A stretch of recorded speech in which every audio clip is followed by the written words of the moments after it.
Hello, আসসালামু আলাইকুম everyone. সবাই কেমন আছেন? আশা করি সবাই ভালো আছেন।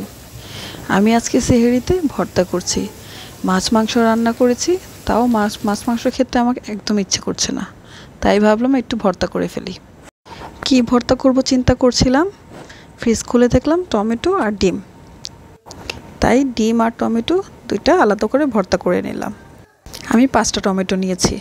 কাঁচামরিচের মধ্যে আমি লবণ, কাঁচামরিচ, রসুনের 2টা কোয়া দিয়ে সেদ্ধ বসিয়ে দিয়েছি। এরপর একটা ছোট পাতিলে পানি নিয়ে নিচ্ছি ডিম সেদ্ধ করার জন্য। আমি 3টা ডিম নিয়ে নিচ্ছি ডিম ভর্তা করার জন্য। যেহেতু আমরা 4 জন মিলে ভর্তা খাবো, সেই জন্য 3টা ডিমই এনাফ। আমার তো কয়েকদিন পর পরই মাছ মাংস খেতে খেতে যখন ভালো লাগে না, তখন মাঝে মধ্যেই আমি ভর্তা করে খাই। এই তো আমার টমেটোগুলো সেদ্ধ হয়ে গিয়েছে। আমি একটু পোড়া পোড়া করে সেদ্ধ করে নিয়েছি, তাহলে খেতে অনেক বেশি ভালো লাগে। প্রথমে আমি ডিম ভর্তাটা মাখিয়ে নেব। আমি এই ডিম ভর্তাটা বানানোর জন্য পেঁয়াজের মধ্যে সামান্য একটু লবণ, তারপর সরিষার তেল দিয়ে ভালো করে কষলিয়ে নিচ্ছি। এরপর কাঁচামরিচ কুচিটা দিয়ে ভালো করে ডলে কষলিয়ে তারপর ডিমগুলো ভেঙে ভর্তা মাখিয়ে নেব। আমি আজকে 2টা ভর্তাই কাঁচামরিচ দিয়ে করে নিচ্ছি। রোজার মাসে আসলে ভাজা পোড়া খেতে খেতে অনেক বেশি গ্যাসের প্রবলেম হয়ে গিয়েছে। শুকনা মরিচ দিয়ে ভর্তা করলে গ্যাসের প্রবলেম আরও বেড়ে যেতে পারে, তাই আমি আজকে কাঁচামরিচ দিয়ে ভর্তা করে নিচ্ছি। পেঁয়াজ মরিচের সাথে ডিমগুলোকে আমি ভালো করে হাত দিয়ে মাখিয়ে নিচ্ছি। এর মধ্যে কিন্তু আমি ভাতটাও বসিয়ে দিয়েছিলাম। গরম গরম ভাত দিয়ে ভর্তা খেতে কিন্তু অনেক মজা। এরপর আমি টমেটোগুলোকেও ভর্তা করে নিচ্ছি।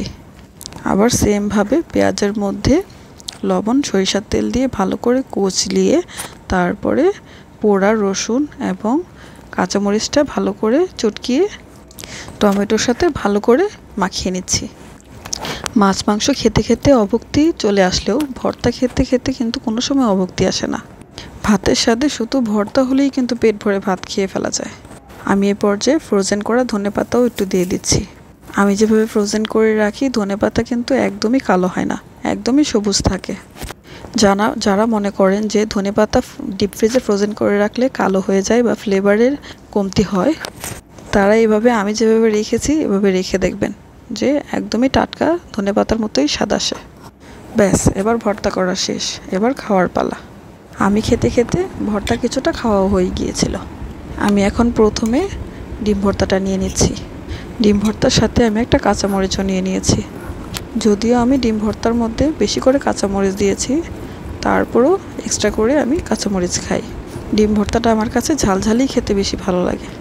ডিম ভর্তাটা খেতে খেতে তো মনে হচ্ছিল যে মুখের ভিতরে স্বাদের কোনো কমতি নেই, শুধু খেতেই থাকি আর খেতেই থাকি। এরপর টমেটো ভর্তা নিয়ে নিলাম 2 চামচ। তারপর তো টমেটো ভর্তা দিয়ে যখন আবার মুখে দিলাম, তখন তো মনে হলো যে এটাই মনে হয় পৃথিবীর সেরা খাবার। আসলে ভাত ভর্তার মতো এরকম আরামের খাবার আসলে আর কোনোটাই নেই। তৃপ্তি সহকারে 1 প্লেট ভাত খেয়ে উঠলাম, আলহামদুলিল্লাহ।